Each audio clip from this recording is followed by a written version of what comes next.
ఆంధ్రాలో 10th results వేరే లెక్క దుమ్ము దులుపు పెట్టారు అంతే.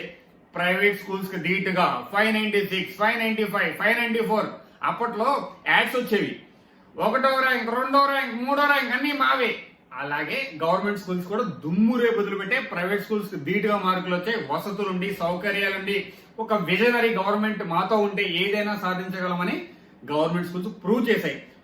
అప్పట్లో మనకి ఓన్లీ గవర్నమెంట్ స్కూల్స్, అంటే నేను చదివే టైంలో ఓన్లీ గవర్నమెంట్ స్కూల్స్, ఎక్కడో రేరుగా ఒక ప్రైవేట్ స్కూల్ ఉండేది. అప్పట్లో కూడా 540, 550, 560, 600కి 590 వచ్చిన సందర్భం కూడా ఉంది.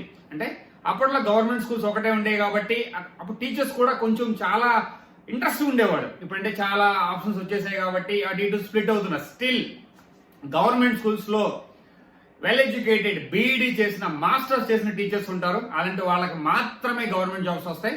సో ఖచ్చితంగా గవర్నమెంట్ స్కూల్ వైపు మొగ్గు చూపే సూచనలు ఇలాంటివి చూసినప్పుడే చాలా మంది పేరెంట్స్ ఆలోచిస్తారు, ఇది లక్షలు 2 లక్షలు 3 లక్షలు కట్టి ప్రైవేట్ స్కూల్స్ పంపించే బదులు వై కాంట్ వి ట్రై, మనం ఎందుకు ట్రై చేయకూడదు? గవర్నమెంట్ స్కూల్స్ లో కూడా ఇంగ్లీష్ మీడియం ఉంది, మంచి నాలెడ్జ్ ఉన్న టీచర్స్ ఉన్నారు, వాళ్ళని ఎందుకు యూటిలైజ్ చేయకూడదు? నాలెడ్జ్ వస్తుంది. ఎందుకంటే అప్పట్లో ఇలాగే ఉండేది. ఈ మధ్య అంతా కార్పొరేట్ అయిపోయింది, అంతా మనీ మైండెడ్ అయిపోయింది కాబట్టి ఇలా వచ్చింది అనమాట. బట్ స్టిల్ తగ్గేదేలే అంటున్న గవర్నమెంట్ స్కూల్స్ నాకు చాలా బాగా అనిపించింది. ర్యాలీలు కూడా చేస్తున్నారు, మార్క్స్ పెట్టుకుని ర్యాలీస్ ఇస్తున్నారు, అదైతే ఇంకా ఎక్స్ట్రాడినరీ భయ్యా.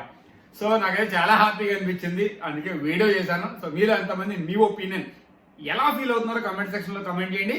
మళ్ళీ ఒక కొత్త కాన్సెప్ట్ తో మేము ముందుకు వస్తాం. జై హింద్, థ్యాంక్ యూ.